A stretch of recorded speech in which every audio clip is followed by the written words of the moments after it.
అధికారంలో ఉన్నా లేకపోయినా పాలిటిక్స్లో ఉన్నప్పుడు ఒళ్ళు దగ్గర పెట్టుకోవడం అనేది మోస్ట్ ఇంపార్టెంట్. పర్సనల్ హ్యాబిట్స్ను బెడ్రూమ్ వరకే పరిమితం చేయాలి. లేడీస్, డ్రగ్స్, లిక్కర్స్ ఇలా అన్ని విషయాలలో అలర్ట్గా ఉండాలి. ఏది మిస్ అయినా మన యాక్షన్కు రియాక్షన్ ఊహకు అందని రేంజ్లో ఉంటుంది. ఆ ఎఫెక్ట్ ప్రాతినిధ్యం వహించే పొలిటికల్ పార్టీపై పడుతుంది. అధికారంలో లేనప్పుడు ఇది మరీ హెడ్ఏక్గా ఉంటుంది. ఇప్పుడు బీఆర్ఎస్లో తాండూరు మాజీ ఎమ్మెల్యే పైలట్ రోహిత్ రెడ్డి తంతు ఆ పార్టీ అధినాయకత్వానికి చుక్కలు చూపిస్తోంది.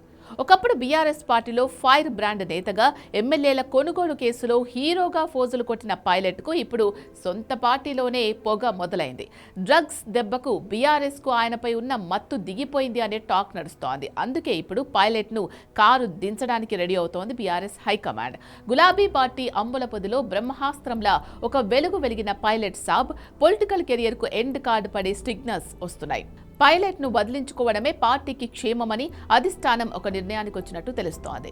ఎమ్మెల్యేల కొనుగోలు కేసు తర్వాత ఆ పార్టీకి అడ్వాంటేజ్ కావడం పక్కన పెడితే వరుస వివాదాలతో తలనొప్పులు తెచ్చారు. డ్రగ్స్ కేసు ప్రకంపనలు, మైనింగ్ సెటిల్మెంట్లు, భూ కబ్జా ఆరోపణలు వెరసి ఆయన చుట్టూ ఉన్న నెగిటివ్ ఇమేజ్ పార్టీకి డ్యామేజ్ కలిగిస్తోందని గులాబీ బాస్ కేసీఆర్ సీరియస్గా ఉన్నారు. అందుకే ఇప్పుడు ఆయనను కరివేపాకులా తీసి పక్కన పెట్టేందుకు ఆపరేషన్ క్లీన్ మొదలైంది.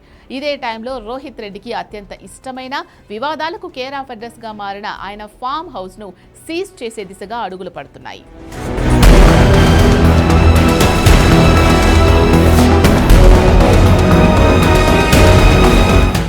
అక్రమ నిర్మాణాలు, నిబంధనల ఉల్లంఘన సాకుతో అధికారులు ఇప్పటికే ఫైళ్లు సిద్ధం చేసినట్లు సమాచారం. అత్యంత విశ్వసనీయ వర్గాల సమాచారం ప్రకారం ఫామ్ హౌస్ సీజ్ చేయడం ద్వారా ఆయన అహంకారాన్ని అణిచివేయడంతో పాటు ఆయన ఆర్థిక వనరులను దెబ్బకొట్టాలి అనేది వ్యూహంగా కనపడుతోంది.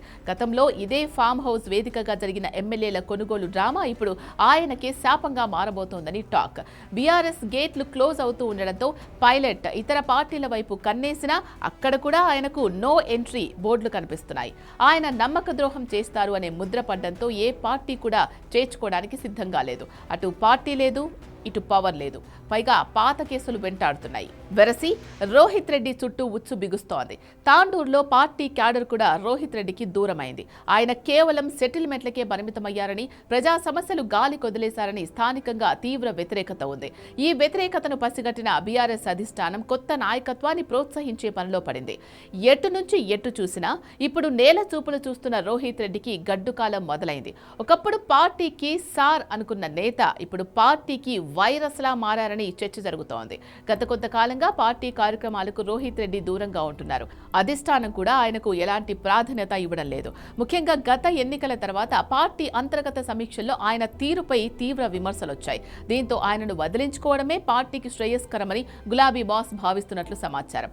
రోహిత్ రెడ్డి పాత వ్యవహారాలు ఇప్పుడు మళ్లీ తెరపైకొస్తున్నాయి. గతంలో వచ్చిన డ్రగ్స్ కేసు ఆరోపణలు, మైనింగ్ వివాదాలు మరియు ఆర్థిక లావాదేవీలపై విచారణ సంస్థలు దృష్టి సారించాయి. బీఆర్ఎస్ నుంచి పొమ్మనలేక పొగబెడుతూ ఉండడంతో రోహిత్ రెడ్డి ఇతర పార్టీల వైపు చూస్తున్నారా అనే అనుమానాలు కూడా ఉన్నాయి. మొత్తానికి పైలట్ రోహిత్ రెడ్డి రాజకీయ ప్రస్థానం ఇప్పుడు అత్యంత క్లిష్ట దశకు చేరుకుంది. అటు పార్టీ దూరం పెట్టడం, ఇటు ఫామ్ హౌస్ సీజ్ వంటి చర్యలతో ఆయన రాజకీయ భవిష్యత్తు అంధకారంలో పడిపోయేలా కనిపిస్తోంది. ఈ రాజకీయ ఉచ్చు నుంచి పైలట్ బయటపడతారా లేక రాజకీయంగా కనుమరుగవుతారా అనేది కాలమే నిర్ణయించాలి.